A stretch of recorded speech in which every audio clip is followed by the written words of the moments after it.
Hello students, good morning. We are going to start with another grammar chapter, that is preposition. I think I have already make you understand about preposition in your previous classes, in class 6th also, in class 7th also. We have gone through some of the idea about preposition. हमने prepositions के बारे में ऐसे कुछ ideas हैं जो पहले ही classes में 6th और 7th में पढ़ा है. सो प्रीपोजिशंस पार्ट्स ऑफ स्पीच के एक पार्ट है जो हमने पढ़ा था कि पार्ट्स ऑफ स्पीच 8 होते हैं, 8 पार्ट्स ऑफ स्पीच होते हैं, उसमें से प्रीपोजिशन एक है. सो आज हम देखेंगे कि प्रीपोजिशन के कौन कौन से प्रीपोजिशंस हैं और उनके यूजेस क्या हैं, हम उन्हें कहाँ कहाँ पर यूज़ करते हैं, कौन से प्रीपोजिशंस के कौन से यूज़ के रूल होते हैं. Definition of preposition. Prepositions are the parts of speech that show the relationship of a noun or pronoun with other words in a sentence. So as you know, ये parts of speech है और इसका काम क्या है? Show the relationship of a noun or pronoun with other words in a sentence. Sentence में preposition का काम यही है कि नाउन और प्रोनाउन के बीच का रिलेशन बताता है या फिर नाउन और प्रोनाउन का दूसरे वर्ड्स के साथ जो रिलेशन होता है वही वो शो करता है. सो रिलेशनशिप मतलब हम क्या यहाँ पर समझेंगे कि इसका एग्जांपल हम देखेंगे. There is a painting on the wall.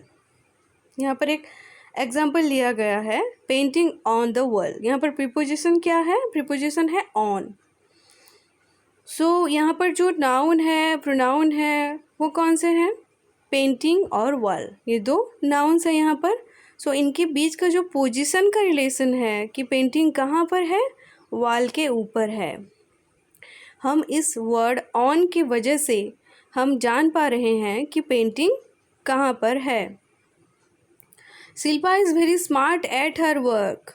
Shilpa और हर वर्क, यहाँ पर ये दोनों वर्ड्स के बीच का जो रिलेशन है वो वर्ड एट की वजह से शो हो रहा है.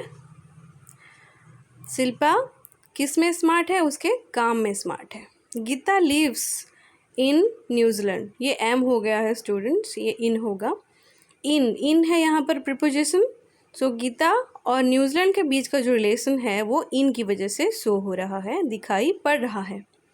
सो अभी हमने जान लिया कि नाउन और प्रोनाउन के बीच का जो रिलेशनशिप होता है या फिर नाउन और प्रोनाउन का सेंटेंस के दूसरे वर्ड्स के साथ जो रिलेशनशिप होता है उसी को हम समझते हैं प्रीपोजिशन की वजह से. देखो यहाँ पर दिया गया है कि जो तीनों सेंटेंस के एग्जाम्पल्स हमने लिया है वो किस किस के साथ किसका रिलेशन शो कर रहा है. Noun and another noun number 1 में, नंबर 2 में नाउन विथ एडजेक्टिव. देखो यहाँ पर एडजेक्टिव कौन सा था? Smart, very smart. वो किस में स्मार्ट है?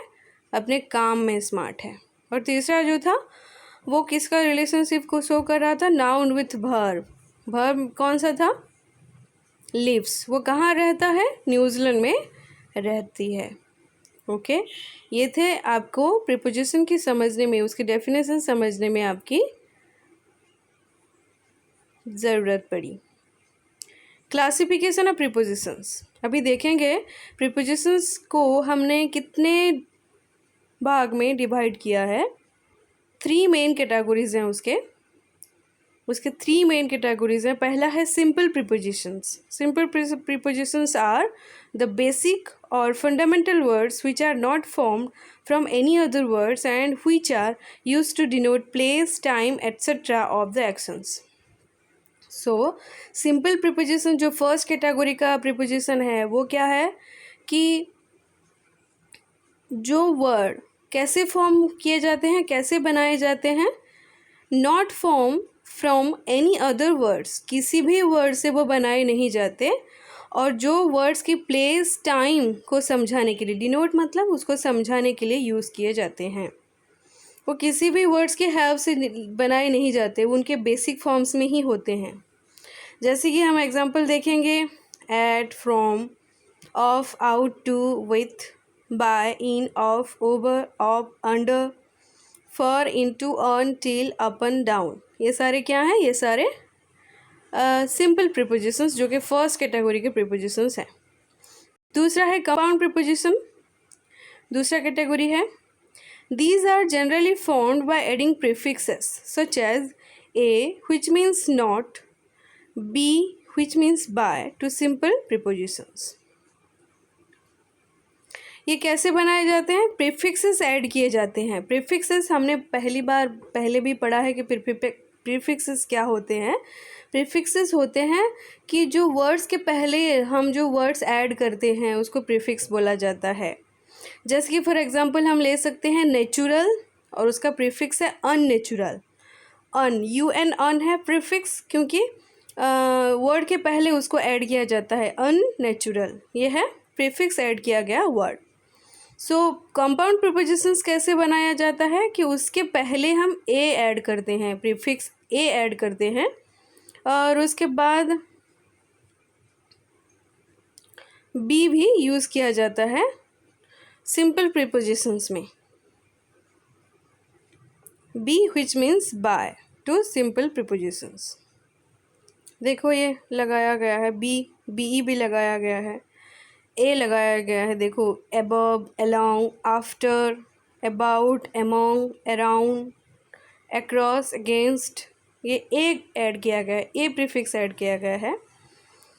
और कुछ हैं जो कि बी ऐड किया गया है. देखो beyond, beside, before, besides, between, behind, beneath. और कुछ दूसरे भी वर्ड्स हैं जैसे कि towards, outside, since, within, inside, without. ये सारे कौन से हैं? ये दूसरे कैटेगरी के प्रीपोजिशंस हैं जो हैं कंपाउंड प्रीपोजिशंस. उसके बाद देखेंगे हम फ्रेजल प्रीपोजिशंस जो कि थर्ड कैटेगरी का प्रीपोजिशन है. These are the prepositions formed by grouping one और more preposition with some other words. So phrasal prepositions कैसे फॉर्म किया जाता है? How do they are form? They are formed by grouping one और more preposition. एक या फिर उससे ज़्यादा प्रीपोजिशंस को कुछ दूसरे वर्ड्स के साथ ऐड किया जाता है, दूसरे वर्ड्स के साथ मिलाकर फ्रेजल प्रीपोजिशन बनाया जाता है जो कि फ्रेजेस हैं. फ्रेजेस आपको पहले से ही पता है कि अगर मोर देन वन वर्ड हैं उसको फ्रेज बोला जाता है. जैसे कि the bird is flying in the sky. In the sky ये है फ्रेज है. यहाँ पर इन द स्काई ये नाउन फ्रेज है, इसको हम नाउन फ्रेज बोलेंगे. लेकिन यहाँ पर हम क्या देख रहे हैं? यहाँ पर हम प्रीपोजिशनल फ्रेजेस देख रहे हैं जहाँ पर मोर देन वन प्रीपोजिशंस को कुछ दूसरे वर्ड्स के साथ ऐड करके फ्रेजल प्रीपोजिशंस बनाया गया है.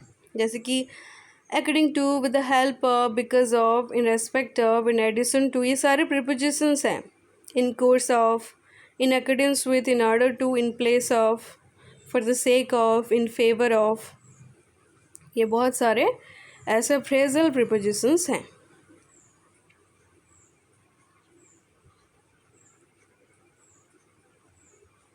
देखो ये तो गया उनके वर्ड्स को लेके उनका क्लासिफिकेशन. अभी देखेंगे कि according to the relations expressed by the prepositions they are further classified as prepositions of.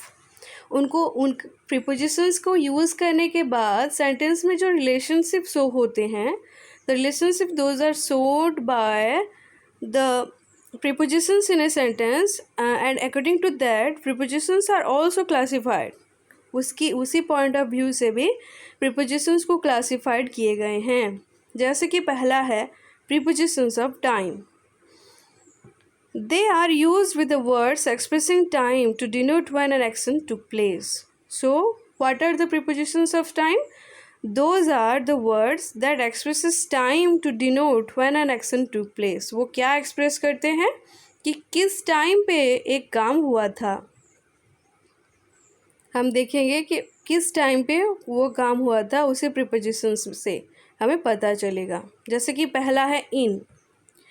In is used with larger periods of time such as month, year, century, era etcetera. जो larger periods of time, बहुत लंबा समय होता है, वहाँ पर हम इन use करते हैं. जैसे कि मंथ, ईयर, सेंचुरी मतलब 100 साल, एरा मतलब एक युग. जैसे कि in April, in the month of June, in 1997, in the 20th century.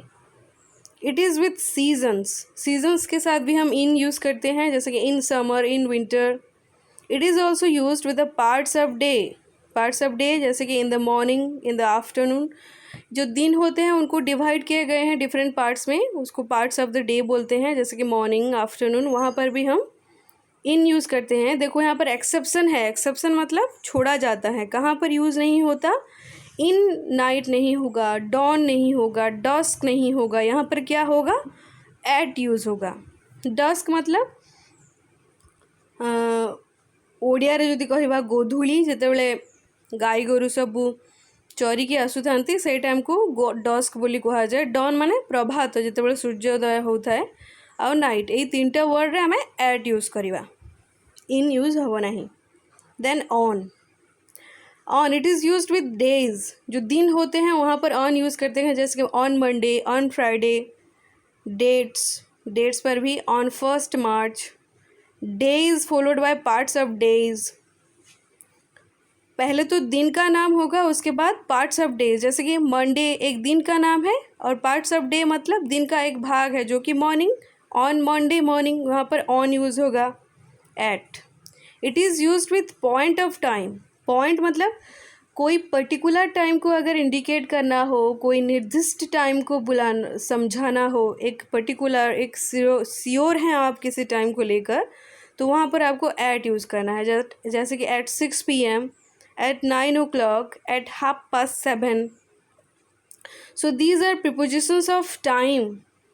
जो prepositions time को समझाते हैं उसको prepositions of time बोलेंगे। अभी देखेंगे 4th number, from and to. It is used when start time and end time are known.